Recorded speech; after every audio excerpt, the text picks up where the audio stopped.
We have this sense of good and evil in the world today. What if you saw the lens through a vampire? And before you brush this episode aside from the work you do, what if you were not a storyteller in your life, but rather a record keeper? It's normal to be afraid, as our guest indicates today, to express ourselves. However, through the use of vampires, we can express meaning and value in the world. Let's roll right in. All right, welcome to the Work Sucks, but I Like It podcast. Today we have Richard Spiegel. He's a published author of 5 books. He draws strength from the ordinary moments, family dinners, quiet nights, research into myth and folklore. He believes that every hidden truth, every choice, every transformation matters, and that fiction has the power to ask what we dare not say aloud. Richard, welcome to the show. Yep, thank you. Thank you for having me. No, awesome. So, Richard, define work for us today. How do you define it? Well, for me at the moment, it's just writing. Uh, that's really all I do right now. I just write full time. Love it. So, why do you feel this need to write? I mean, I love the fact that you've written 5 books. I'm an author of two, soon to be three. Why do you have this need to write today? Well, I've been writing off and on since high school, and I started doing it a lot more when I couldn't really find much to read in the genres that I enjoy. Nothing that really kind of spoke to me as an adult. So I just started writing the stuff. And then a few years ago, when my unit went to Egypt, I knew I would have some time because I was away from family and stuff like that. So I decided to give it a try. And then I started publishing things. And ever since then, I haven't really been able to put the genie back in the bottle, so to speak. So I've just been writing like crazy ever since. I love that. So, obviously, you're a big reader as well. So, what were some of the things that you couldn't find in the work that was out there? What was sort of what was missing in the literature, if you will? And what did you see as like an opportunity? Originally, it kind of centered around vampires for me because Love it. when I was really young, I read Anne Rice. I read everything she wrote. I admit I didn't like it all, but I recognized the skill. Like even if I didn't enjoy certain aspects of the books, like I really enjoyed how they were written. And that was a long time ago. There hasn't been anything since. There's been nothing. I mean, if I was a 13-year-old girl, there's plenty of stuff for me out there about vampires, but I'm not. I'm a grown up. I'm a adult, so I want entertainment that makes you think and stuff like that. And so I started writing a series that centered around a family of vampires. And then since then, I've written some books in the fantasy genre as well. And I'm just now starting to produce the main series of the vampires. It's going to be more of a science fiction thing. No, I love it. So, Nosferatu, right? Isn't that the recent movie that came out? Have you seen that? I No, I have not seen it. I have not paid money to see a movie in about 12 years. I will Fair not. enough. All right. I Yeah, will fair not enough. reward them for the garbage that they're creating. All right, fair enough. So walk us through why you use vampires to sort of I love how you said it, right? Fiction has the power to ask what we dare not say aloud. Why have you chosen vampires to sort of display, portray, demonstrate your work today? Well, originally, it was just simply because I thought I liked vampires. I've always been a fan, even though I couldn't really find anything that interested me anymore. But when I started writing, I wrote my vampires as kind of just like normal, regular people. I mean, they're very old, they're very powerful, but they're married. And I kinda drive the point home in, like, the very first book that they're husband and wife first, vampire second. And that kinda drives the entire story, how it's more family-centric and things like that, and that but it's very realistic, and it grows organically, and, things aren't all marshmallows and unicorns, there's bad things out there, and, there's stress that people are subjected to and things like that, and I just let those things happen, and I explore them in the same brutal detail that I explore everything else. So family first, vampire second. I feel like our culture doesn't get that right. We say our job first and then family second. Why why do you think that? Well, a lot of times it's just you spend most of your waking hours at work. You spend more time with people at work than you do with your own family. That's just kind of like that's just the world. That's just the way things are. And I think also our society places a lot of emphasis on what you do as far as how you like a social ranking system. So you can tell a lot. Some people will introduce themselves by name and family status, and avoid saying what they do because they are not, they're maybe I don't ashamed is the wrong word, but they're not as anxious to put that out there, whereas people who are a little bit higher on the totem pole, they won't mention their families. They will make sure you know exactly what they do, and they will shove that title down your face. Um, it's just kinda the way things are. Richard, you're gonna have to educate me because I mean I do love the fantasy side of things. I'd usually, when I think of vampires, I think of sort of a negative connotation. In your books, is there how do you, I guess, portray them? Are they the blood sucking demons that we fear? Or are they the ones that we want to be look up to and say family first? Well, it's a massive series, that's going to be like dozens and dozens of books. So there's a lot of stuff that gets revealed very slowly, but, the way it's portrayed initially is, yes, like blood-sucking monsters that are just like terrible creatures, and my vampires are the exception. And they believe they're the exception because they were married. They were turned together, and so their belief is that because they were able to cling to each other, they turned out differently. Now, several books down the road, you learn that's not true, but the way it's portrayed initially, yes, like they hunt like the primary vampires, they hunt other vampires as much as they hunt other people. Well, I should say bad people, but so yeah, they just wanna be left alone. Uh, it doesn't work out that way, and, things sorta just, go to hell for them. And they just the first 2 books are the prequel that is just really introducing the characters and learning what they are. Because you mentioned demons, that's what they believe because they were born in superstitious times. It doesn't mean it's right, it's just what they believe, and they challenge that premise, in the first couple books. So what's the time frame so we can kind of wrap ourselves around sort of the context of this piece or pieces, excuse me, dozens of books here. So for the vampire series, because then there's the other fantasy series. For the vampire series, the first book is, modern day. I actually wrote it a very long time ago, so it was 2009, so that was the year I used, 2009. They're about 900 years old at this point. The second book takes place 10 years into the future, so well, modern time for us now. And those 2 books together are the prequel, and by the end of that, they find out what they are, like what vampires really are, and then the main series takes place 1,300 years further into the future. And I actually gave over the first book of that series to the publisher, and hopefully that'll be live, in early May, and they're over 2,000 years old at this point, and it's just like pure science fiction with vampires at that point. So, as an author, again, like I said myself, I've come across times, I hate to call it writer's block, but so writing sometimes can suck. Walk us through sort of maybe the techniques, the tricks, the vision for this like great sort of like vision of these 12 books in your mind. How do you keep the momentum? How do you overcome the challenge of what am I going to write today? I It helps that I'm crazy. I spend so much time. I spend more time in these fantasy worlds, which are as real to me as well, the real world is. Um, it makes me a great writer, but it makes certain other things in the real world very difficult. I have other people that actually help me to keep me grounded in the real world. But I mean, the stuff it never stops. I don't even see myself as a storyteller. I see myself as a record keeper. I came up with the universe, I came up with some realistic characters, and then I just let them loose. And they're just doing their thing, and I'm just writing down what they do. It's why the stories are so purely organic because all of the characters, both good and bad, dictate what's happening. I don't tell them what to do. I don't have a plot that they're forced into. I don't even outline my books. I just let things grow. So, walk us through, I guess, this, I'm very curious about this, the specific way you immerse yourself in this world, right? You kind of contrasted this fantasy world and reality, and sometimes they get a little blurred. How do you immerse yourself in this fantasy world? That's actually for me, that's the opposite. Like, it happens whether I want it or not. It just happens. The struggle is immersing myself or re-immersing myself back into the real world. I was driving home.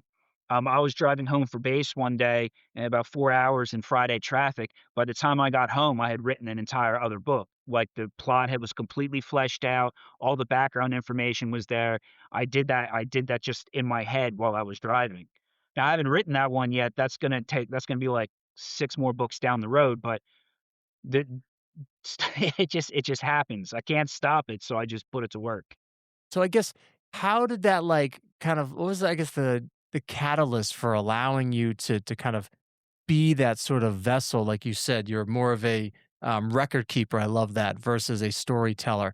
Walk us through. Was it always has it always been that way, or was there a certain point in time when you were writing, we just realized that I'm record keeping, not necessarily storytelling? It wasn't always like that.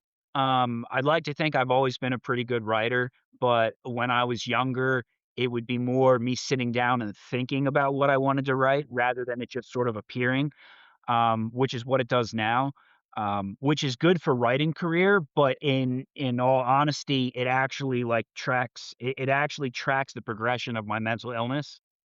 The worse my illness gets, the better the writing is because it's all in there and I can't, stop it anymore.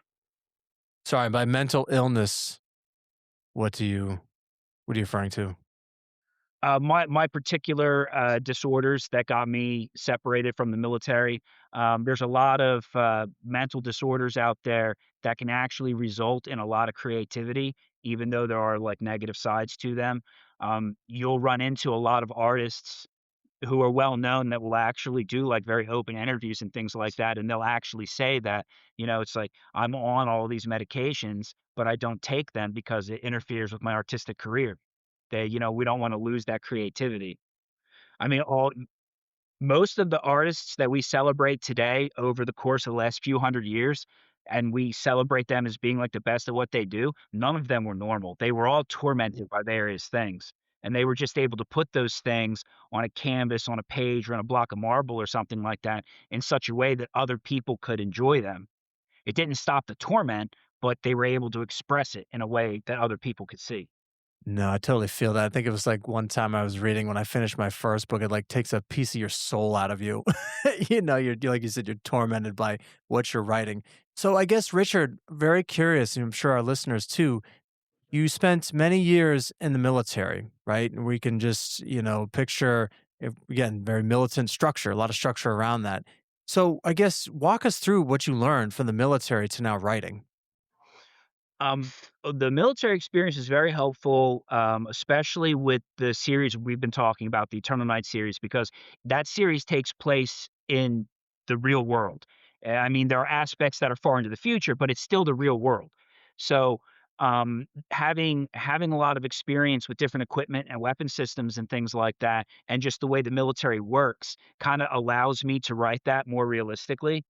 When I have an action scene, I'm able to detail it into actual formations and commands, the weapons that are being used, things like that.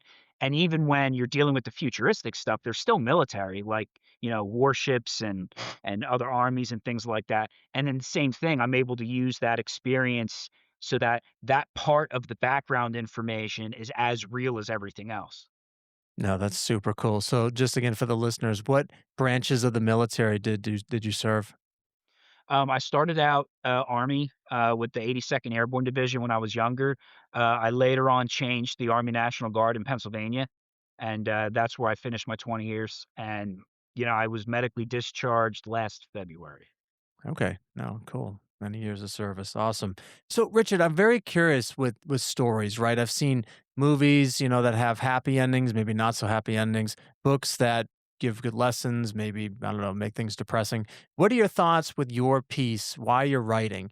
Are you aiming towards what I'll call a happy ending, if you will, or what's kind of the aim of your project here when readers read your work? The idea is just eventually the story's going to end. Whether each book has a happy ending or a not happy ending is going to be dependent on the perspective of whoever's reading it. The characters are doing what they need to do to live their lives. Sometimes it doesn't go very well.